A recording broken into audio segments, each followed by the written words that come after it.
தைரிய பிள்ளையே, இந்த மகாகாளி உன் கண்ணில் பட்டுவிட்டால் அப்பொழுது ஒருவருக்கு ஷேர் செய்துவிட்டு நான் சொல்லக்கூடிய முக்கியமான விஷயத்தை கேள். ஏன் அழுகிறாய்? கண்ணில் ரத்தம் வரக்கூடிய அளவிற்கு நீ அழுகிறாய். இந்த மகாகாளியால் பொறுத்து கொள்ள முடியாமல் தான் ஆவேசத்துடன் இப்பொழுது உன் கண் முன்னே காட்சி அளித்துக் கொண்டிருக்கிறேன். என்ன வேண்டுமோ என்னிடம் சொல்.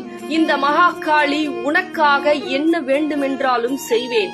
ஆனால் இப்படி தைரியத்தை இழந்து மனம் குமரி நியாயத்தை செய்துவிட்டு அநியாயம் செய்யக்கூடிய மனிதர்களை சந்தோஷமாக பார்த்து இப்படி மனம் குமரி கலங்கலாமா?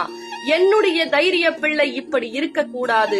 உனக்கு என்ன வேண்டுமோ கமாண்டில் சொல்லிவிட்டு 9 நாட்கள் என் நாமத்தை தைரியமாக சொல். எப்படி சொல்ல வேண்டும்? தைரியமாக ஓம் மகாகாளியே நமக என்று சொல்லிய பிறகு இந்த மகாகாளி 9 நாட்களில் நீ என்ன கேட்டாலும், எப்பேற்பட்ட பிரச்சனையாக இருந்தாலும் நிச்சயமாக என் தைரிய பிள்ளைக்கு செய்து கொடுப்பேன். தைரியமாக